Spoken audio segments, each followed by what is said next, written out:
The Blocktalk Podcast started because of my passion for the property management industry. I wanted to start a conversation and add some value within the industry with a diverse range of people and professionals who can add something extra.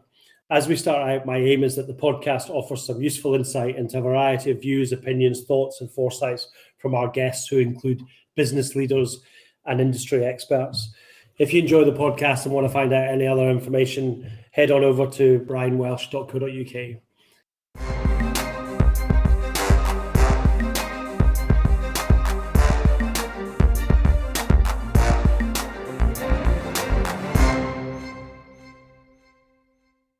Hello and welcome to another episode of the Blocktalk Podcast with me, Brian Welsh, and Jax Bruce. Jax, how are you doing today? Yeah, I'm good. The sky's looking a little bit grey, Brian, but I'm all right today. Yeah, I'm okay. I had quite a chilled weekend, given it's January. So yeah, how are you doing? I'm very well. A bit busy, a bit more busy for me. I had a fairly hectic weekend and then drove up from the south coast on Sunday. So I'm still recovering from a 7-hour drive, I think, to work. Thanks, Jax. So as part of our Health and Wellbeing series this month, and following on from our discussions with Malcolm from the IRPM last week, if you didn't catch that episode, by the way, it's definitely worth a listen. But today we are joined by a qualified mental health first aid trainer to help you manage your mind in 2022. Today we have the pleasure of chatting to Gavin Percy. He's the managing director of Balancing Edges. Following some mental health issues close to him, Gavin decided to specialise in mental health first aid training to improve attitudes to mental health in the workplace. His training leads to improved morale, loyalty, productivity, and employee well-being. So, Gavin, great to have you on. How are you today? Yes, all good, thank you. Unlike Jax, the sun is shining in Yorkshire because I'm down in Yorkshire. So yes, it's very pleasant here. Thank you. Good. Great to have you on. Thanks for joining us. So can you tell us a bit more about your path to specialising in mental health? Yeah, well, my background is not mental health. My background is actually hospitality. So I was a hotel general manager. I moved into senior sales roles, became director of sales for the UK for a couple of hotel chains.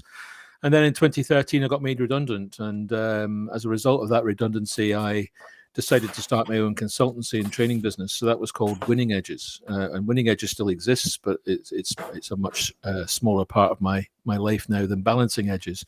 And what happened in 2017, my wife went on the mental health first aid course as a delegate and came back and suggested to me, which means told me, to go and become an instructor for mental health first aid. So I duly did so, and there was a number of reasons. One is she told me to. Second reason, really, and a more serious reason, is I had experienced some mental health issues myself, partly as a result of that redundancy, partly as a result of how I was treated at that particular company, and previously as well had some mental health issues myself, but also in my sort of wider circle of friends and relatives, I had two death by suicide in that circle of friends about the same time, and it was something that I felt something needs to be done about.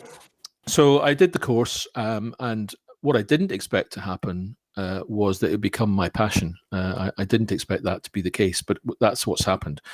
It's become my passion and my life, and really what's happened now is Winning Edges is now probably 5% of what I do.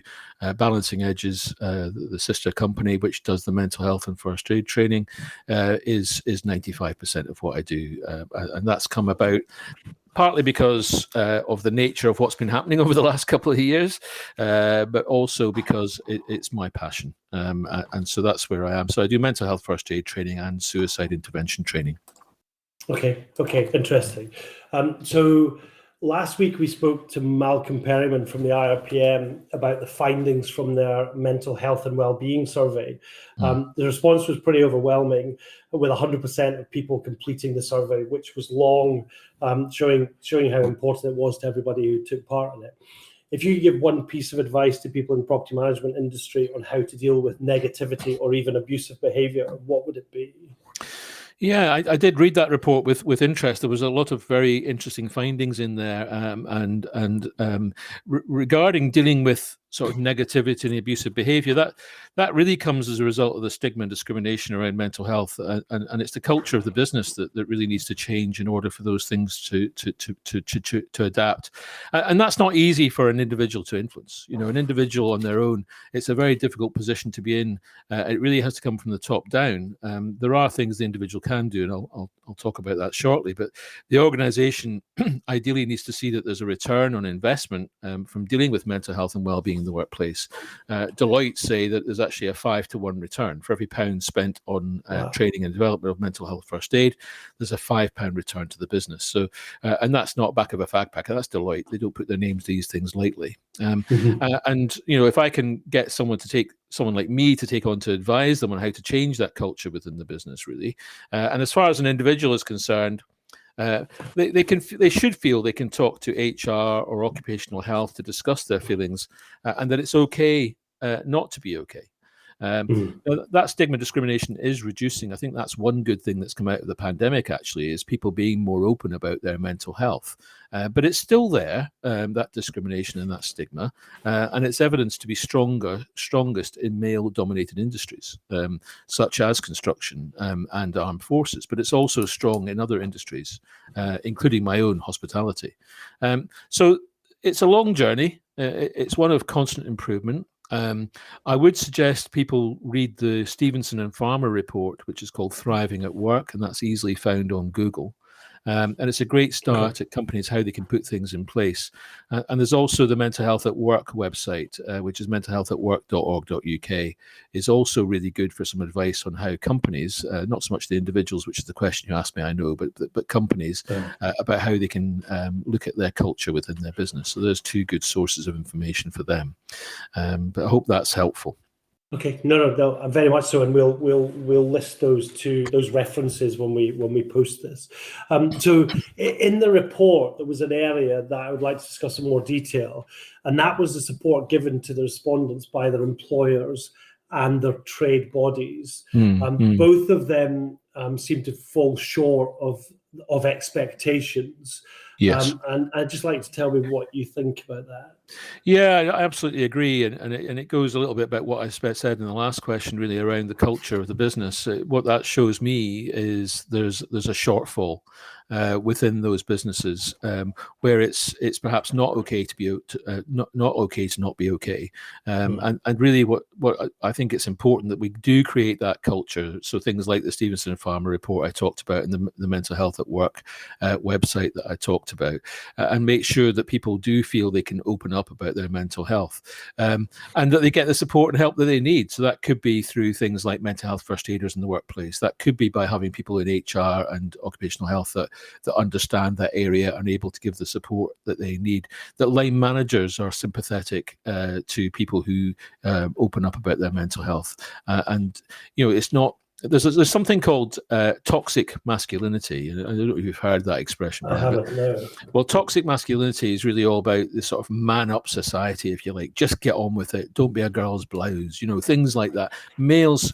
And it is a gender stereotype. I'm aware of that, and that is changing as the genders become more fluid. But it's still there. This toxic masculinity where males don't feel they can open about their mental health because it would show weakness, and that's what it's about. And it discourages that openness because people feel that they need to be strong, and it's actually stronger to talk about it. That's something they don't understand. That it's actually stronger to talk about it. Women on the other side will tend to talk to friends and family about their issues and problems and open up to people, and that will make them feel better, and they'll feel more open about that, and they're also more likely to be open in the workplace. So as that toxic masculinity can create quite a negative atmosphere in terms of their mental health, and people don't get the help that they need. And that 5-to-1 return from Deloitte that I spoke about earlier, that's evidence-based, and it costs. The costs of poor mental health in the workplace, which is in the same report, exceed £42 billion a year. Yeah. That's the cost of poor mental health in the workplace. So that includes things like low productivity, low morale, absenteeism, presenteeism, high staff turnover, all those things. And simple strategies can improve things. There's actually a case study from Parcelforce from 2017, I think it was. They did a whole exercise on improving mental health and well-being. So not just mental health. They looked at things like smoking, drinking, taking drugs, but they also looked at mental health of their employees as well. They did a big program on it. Spent, no doubt, quite a lot of money. But they were able to evidence and demonstrate that they made £1 million extra profit to the bottom line as a result of that initiative. And for all the reasons I just gave, those things like low productivity, low morale, absenteeism, presenteeism, et cetera, et cetera. And interestingly, Brian, as well, presenteeism, that's going to work when you're not really well enough to go to work, but you go because you think you should, kind of thing. Mm-hmm. That presenteeism costs twice as much more to the business than absenteeism. Because people are not being effective, they're causing toxic relationships within the workplace. They might be losing their temper all the time. They might not be friendly with their colleagues. All those things that can happen when we're feeling low about ourselves creates a toxic relationship within the business.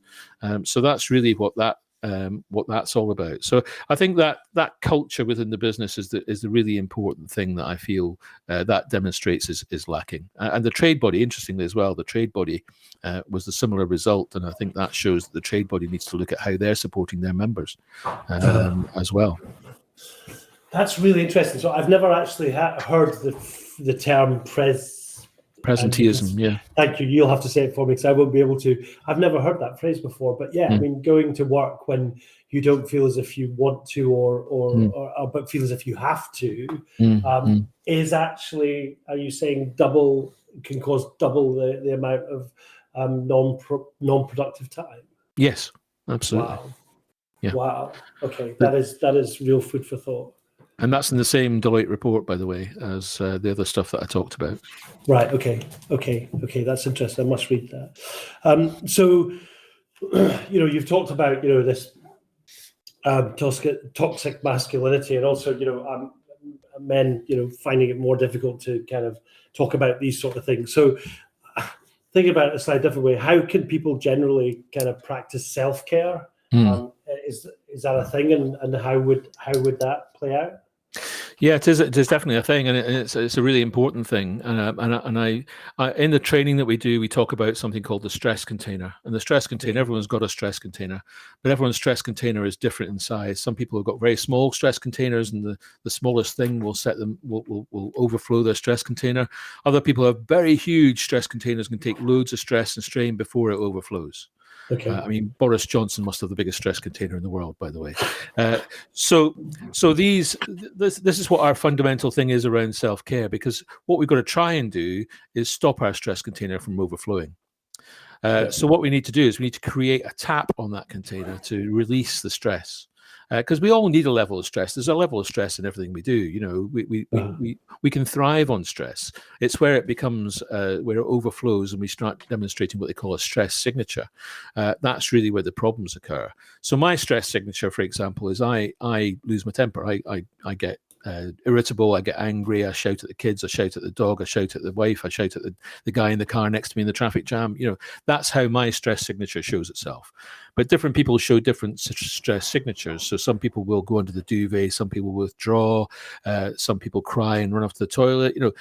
People do different things, and you'll recognize what your own stress signature is, just as I recognize what mine is, and you probably recognize people close to you what their stress signature is. But really what we should be trying to do is stop our stress container from overflowing, so that stress signature doesn't demonstrate itself. And we need that tap, and that tap is these self-care strategies. So there's what we call positive coping strategies, and there's negative coping strategies. So the positive coping strategies, my main go-to coping strategy is what I've just done before this call, which is walk the dog. So I will walk the dog, take him for a long walk over the fields. He'll have a great time. I get to hopefully get a bit fitter. But the main thing I get on that walk is I get headspace. I get headspace to think, what's in my stress container? How can I get things out of there? What can I do to reduce my stress levels? That's what I do on a long walk with a dog. And I value that walk, and I value that time, and I value what I'm doing. That's not my only my only coping strategy, but that's the main one I go to. But I have others that I use as well. And we all need a suite of coping strategies. And what works for me might not work for you or for Jax. Different people have different things that work for them. My wife, for example, she keeps a journal. Now, that works for her as her coping strategy. That works for her. But for me, that would add extra stress to my stress container. Because I'd be thinking, oh, my God, I've got to go upstairs and write this bloody book thing. I've got to do this. I've got to do that. Oh, my God, I can't be bothered. But I've got to do it. And I'd be putting more stress on myself. So for me, that wouldn't work. But for her, it does. So it's a very individual thing is really what I'm saying. What self-care is important for everyone to do, but what works for people is very individual. There's no magic bullet. It's up to the individual to find what works for them. And sometimes you need to try a few things to find out what works for you. But there's sleeping apps, there's meditation apps, there's things you can do to look after your well-being. One of the tips I give people is to say, what did you used to do when you used to have time? But life's so busy, isn't it? We're all busy at work. We're all busy at home with family. We've got friends. We've got relationship going on. We've got stuff happening in our lives all the time, and we don't have time for ourselves. So I say to people, what did you used to do when you used to have time? And one of my other coping strategies is I listened to my vinyl records. Well, I had them in the garage for probably 20, 25 years because I didn't have a turntable. And I thought to myself, actually, I'm going to get myself a turntable. I'm going to get those records out of the garage, and I'm going to play them. But it's not just to playing the music. Now, the music takes me back to that time because the records are generally sort of 80s, 70s and 80s music. It takes me back to that time, what I was doing at that time, but also reading the sleeves, reading the lyrics on there, seeing where the band members are now. It's not just listening to the music. It's a whole experience for me. And for me, that's a coping strategy because that's what I used to do when I was a kid or a teenager.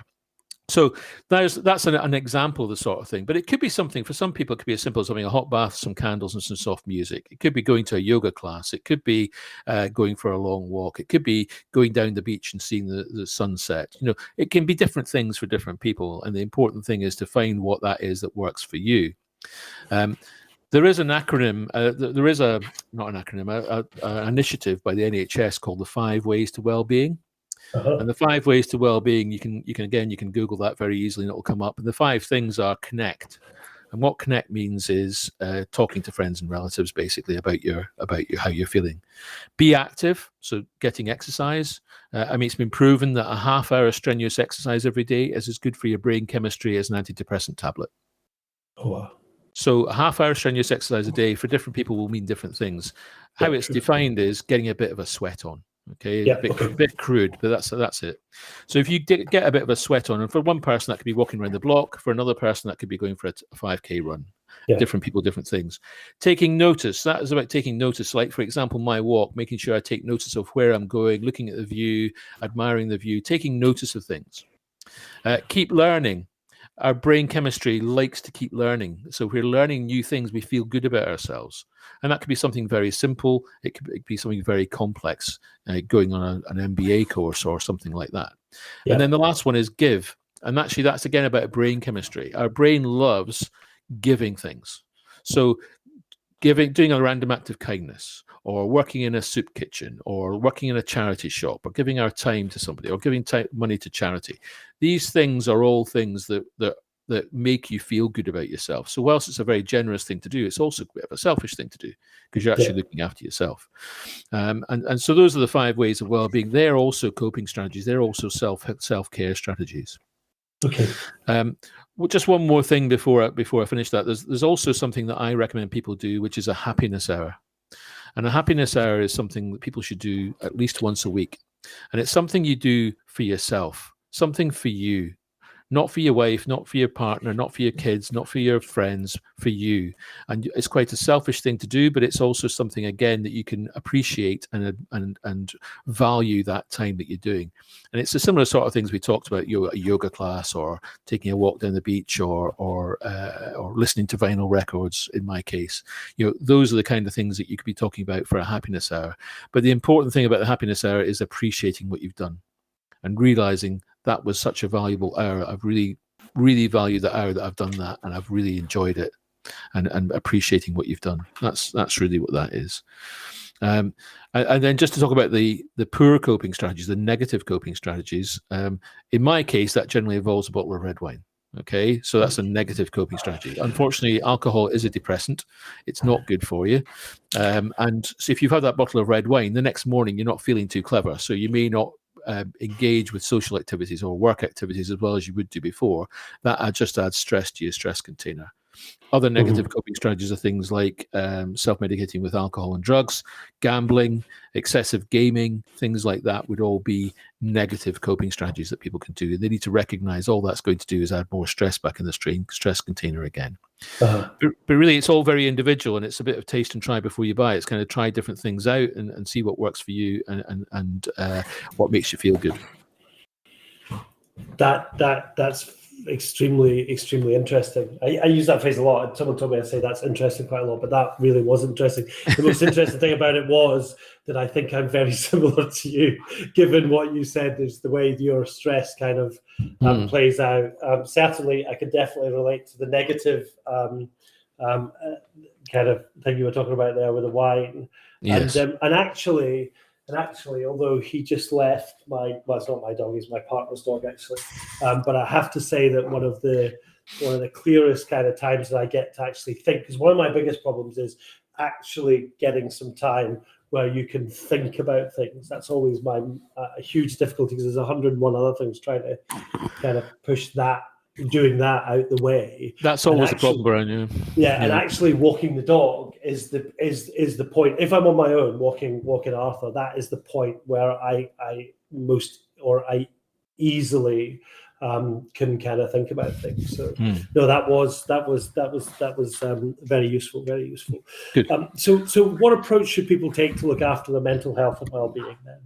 Yeah, I mean, all those self-help strategies we've just talked about are all relevant and a great start. And I think for me, particularly on the male gender, but all genders should also make sure they do this, is being open and talking to friends. And that can be friends, family, colleagues. For me, that's a big one. And particularly with the gender-specific, males should try to ensure they're not falling into that toxic masculinity trap. And feel that they're trying to put this brave face on things, because that isn't going to help them. And I do think that the pandemic has helped people to open up a little bit more about their mental health. But if things don't improve by talking to friends and family, then don't hesitate to go and see the GP. The GP is the first stop. For people who are struggling with their mental health. Their primary care, they're called primary care for a reason. It's the first place you go. The way the NHS works is you go and see your GP, they will then refer you to specialists if required. But also National Institute of Clinical Excellence put great guidelines into help doctors to know how to deal with mental health issues. And that's something a lot of the public don't realise, that GPs are actually equipped to deal with mental health issues. They're not just for colds and coughs and so on. Sure. And in fact, just today, the National Institute of Clinical Excellence put new guidelines out about dealing with self-harm. So these things are being updated regularly, and the GPs have access to all of that. And it's not just about giving you some pills to make you feel better. GPs do now have a sort of very balanced approach to mental health, which may include talking therapies or the Mind Matters website, which is the NHS mental health section of the NHS website called Mind Matters. There's lots of support in there that they might refer people to as well. Wow, great. That's good. That's good. So this you built a business around this now, and it's a 95% of what you do, as you mentioned earlier. So can you tell us more about your training courses, who they're for, how do they help, these sort of things? Sure. Well, I'm qualified to train all of the Mental Health First Aid England adult courses. So there's 4 of those. There's the Mental Health First Aid course, which is the 2-day face-to-face course, or it's available online in a slightly different format. There's the Mental Health Champion course, which is a 1-day course face-to-face, or it's delivered as 2 half-days on Zoom. Then there's a Mental Health Awareness course, which is a half-day course, and it's the same course face-to-face or online. And there's the mental health first aid refresher course. That's for people who've done either the mental health first aid course or the champion course 3 years ago or more. Will need a refresher, and that refresher course is a half-day course, again, online or face-to-face. And in addition to that, I'm also qualified to train a City and Guilds accredited course, which is developed by NCAPT to train 2 suicide intervention courses. So these are a half-day course, which is called Suicide First Aid Light, and a one-day course, which is called Suicide First Aid Suicide Intervention. So those 2 courses are available. Again, they can be face-to-face or online. And all of these courses can be delivered as a open course. So I do have open courses available, which people can book on. Or they can be done as in-house courses where a company wants to put a number of people in any of these courses. They can be delivered as a specific in-house course. And all my courses the open courses are available to book through my website, which is balancingedges.com. So there's a training section on there that people can see all the courses and book on. So that's how that would work, Brian. Okay, cool. So this is mainly for businesses that want to have mental health first aiders within their teams. Yeah. Yeah, it can be that, but also individuals who've got an interest in mental health who want to learn more. I mean, I've had people on courses who just really want to know more about mental health and maybe want to develop and become an instructor on mental health first aid as well. So it can be a very wide cross section. It doesn't need to be company employees. It can be individuals that just want to learn more about it and do good. Just like physical first aid, Brian. You know, people who do physical first aid courses may be doing that at work, but they may do that as an individual person as well. Yeah. So how do you see the future of mental health going then? Well, I do feel there's been a positive change, as we mentioned, because of the pandemic. You know, people are more open than they were. There's no doubt about that. There's still a long way to go, but the movement is positive. You know, and I can see that continuing and becoming more and more open as well. So I do think that there is sort of light at the end of the tunnel regarding that stigma and discrimination. But you know, it's the same with inclusivity. You know, we think we've got race relations sorted, and then a big problem occurs. You know, that stigma discrimination is still there, and it's just what percentage of the population there are and how strongly they feel about it. But making sure there's not a backlash as well, though, because I think that, you know, some people see it as being an excuse sometimes, and that might become a backlash if we're not careful, if that becomes too strong, or they're just using that as an excuse not to be at work, kind of thing. You know, so we need to be careful that we don't get that backlash as well, and that people do take it seriously because it is serious, and not because they think somebody's swinging the lead, basically. So we do need to be careful about that as well. Yeah, I can understand that. Okay, so thanks very much for that. At the end of all of our podcasts, Jax jumps in and asks 3 quirky questions. So thanks very much for answering all those questions for me and now. Jax. Thanks, Brian. Thanks, Gavin. I have to say that's probably one of the most interesting guests for me. I'm really interested in all this stuff, and I've been learning a bit about epigenetics as part of my own kind of journey to sorting out the mental mess that can go on sometimes. And I found what you were saying interesting about the presenteeism. That was because, I mean, quantum physics, you know, and that kind of energy fields and all that stuff. So that was really interesting. So the final 3 quirky questions that I asked then is, what's your biggest failure across your entire career, and what did you learn from it? Well, it's quite interesting because it actually goes along with, and I had to, I did see this question, and you did very kindly prepare me for that, and I initially I thought, well, do I want to be open about my failure? But actually, when I wrote down what my failure is, it made me feel good about it. So it's kind of almost supporting what I've just said about opening up about yourself. And I've not really told anybody else about this. So, this is quite interesting, really. But my biggest failure was in my last job. my last proper job, because obviously I'm working for myself now, but my last proper job, and I accepted bullying in the workplace, and I failed to address it. I was being bullied in the workplace. Okay, right. Not just me, a whole load of people in that business were bullied in the workplace. Mm-hmm. And I tried to conform, I tried to accept the culture of that business. It severely affected my mental health. And it also resulted in my performance dropping further, because I wasn't feeling valued. I wasn't feeling that I wanted to be there. All those things we talked about earlier on in terms of that presenteeism. I was definitely practicing presenteeism. But I learned from that it's not acceptable and that I should have challenged that. But what it's done is it's driven me to do what I do now, because I can see that business was wrong, frankly. And whilst it got results as a business, it was very short-term thinking, because a long service award in that company, I was there 3.5 years, and I almost got a gold watch, because they must have been turning over people, every 6 months. 6 months service of that company was a success. Wow. And so you can't run a business that way. I now realize that it wasn't me that was wrong, it was them. Yeah. And what I can see now is that I can help companies to get their culture right, and to change and be inclusive. And so I didn't even think about that before I saw this question. So I really thank you for this question, because I realized that's probably what's driven me to do what I do now. Probably that experience, that 3.5 years of general misery, frankly, has driven me to do what I do now, to try and get companies to understand how they need to look after their people.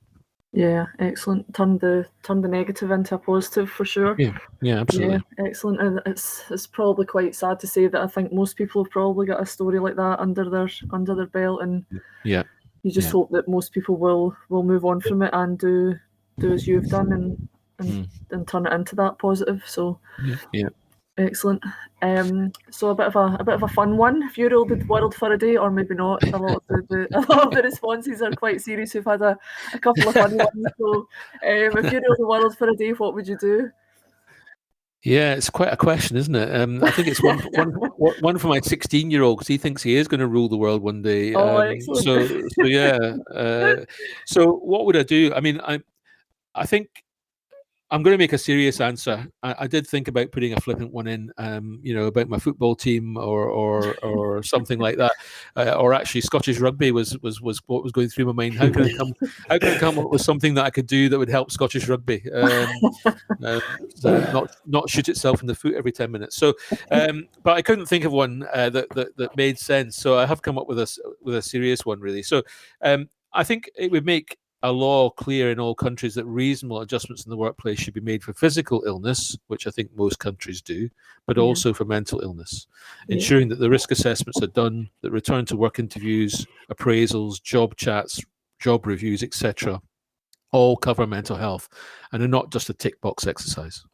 And realize that mental health is important in the workplace. So I'm sorry to give you a serious answer. I did try and think of a flippant one and I couldn't.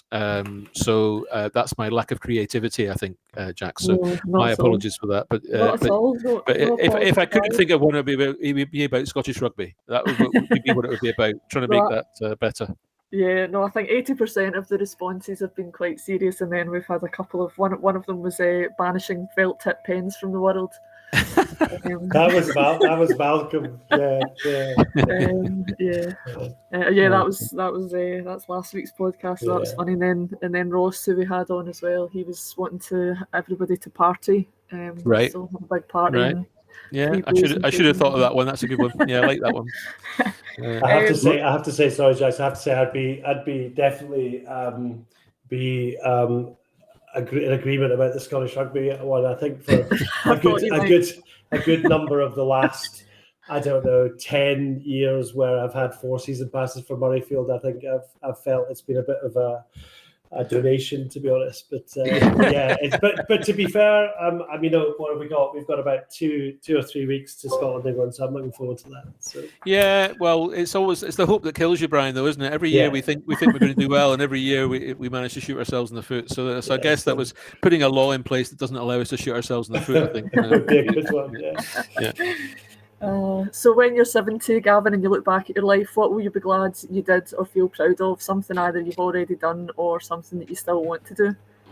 A bit of both here I've put in. So I'm actually generally proud of my career so far. I had that 3.5 years that perhaps wasn't something to be proud of, but basically in my career I've progressed and done really well. But I am actually proudest of what I've done in the last 4 years, because it wasn't an area that I've got any previous experience of, and I've learned how to deal with that, and I've learned all the skills that I've learned. I'm a brilliant trainer, he says modestly, but I get fantastic feedback from my training courses. So I found my niche. I was actually quite a good general manager. I was a decent sales director. I was an okay head of central services. I've actually found I'm a good trainer. So I found something. It's only taken me 40 years of my career to find what I'm good at, but I've found something that I'm good at now, and I've adapted to that role. And also I feel I'm making a difference. But looking forward, my wife and I have got a clear 5-year plan, which we agreed last year. So it's kind of a 4-year plan now. And we've agreed we want to be in 2026. So we are driven to achieve that. And that will make me proud. And part of that 5-year plan is we have got a 16-year-old son that I've already mentioned. He's autistic, he has cerebral palsy, and he's visually impaired. So he has quite a lot of issues going around him. But we're so proud of how he's dealt with his independence and with his disabilities, and proud of his level of independence. He's done remarkably well given all those challenges. He's at college now. He's doing a course at college.